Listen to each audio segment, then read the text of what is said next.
Hi, this is Alex from phpacademy.org with a video tutorial for the new Boston.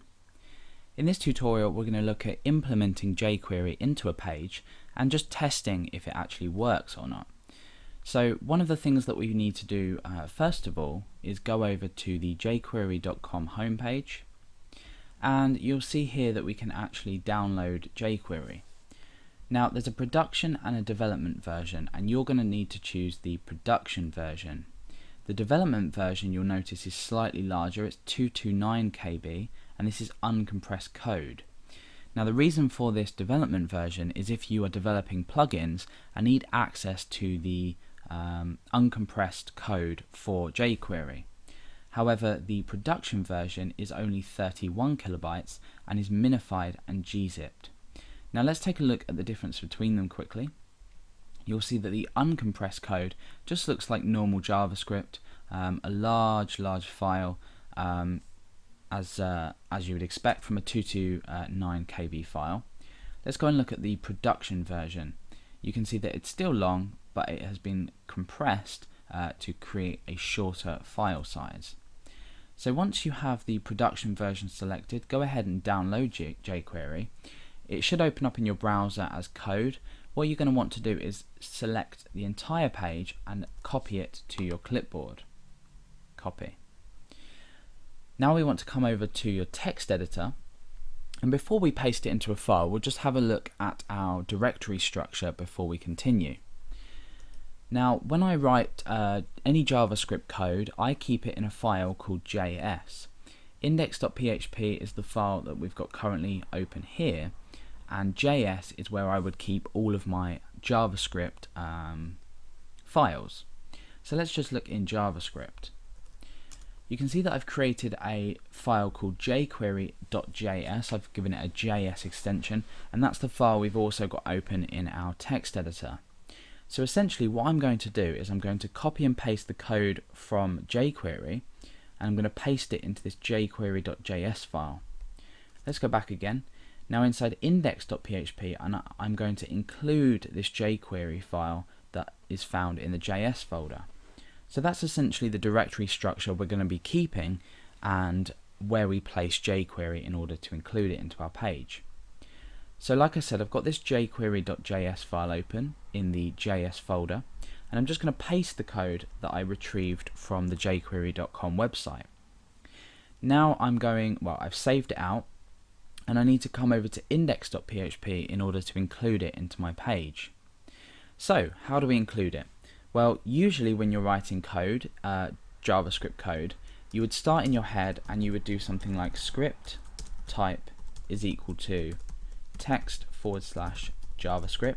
So we've got the type attribute in the script tag, and then we would come down and we would end our script and we would write our JavaScript code in here.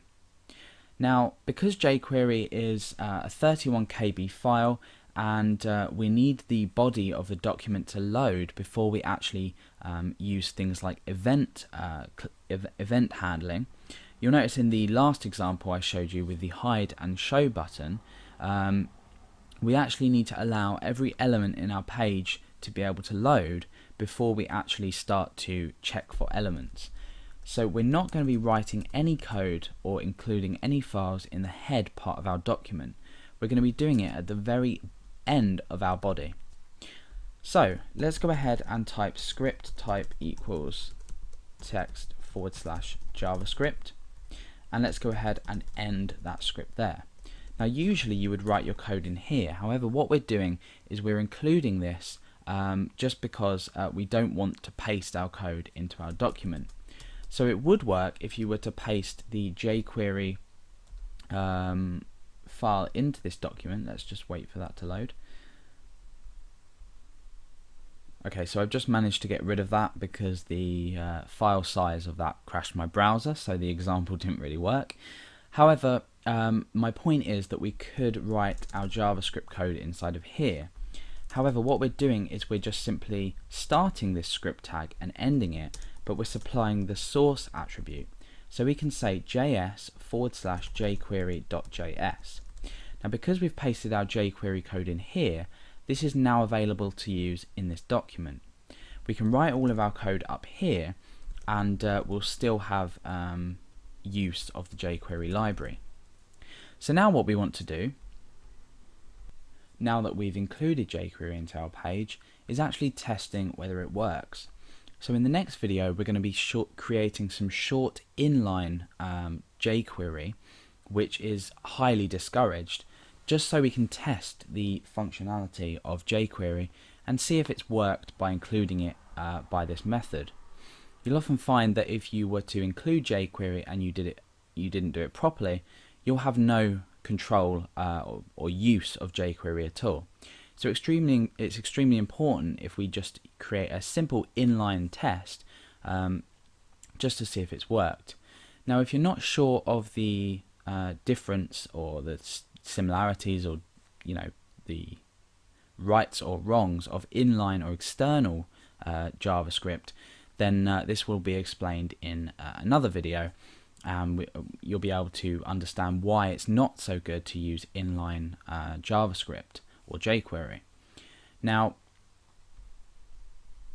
if you remember the example we looked at a couple of videos back, you'll notice that I was using external JavaScript and there was no actual JavaScript present within my button or the paragraph that I was actually hiding and showing.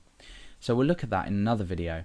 However, in the next video we'll look at a quick example to see if jQuery is working on our page.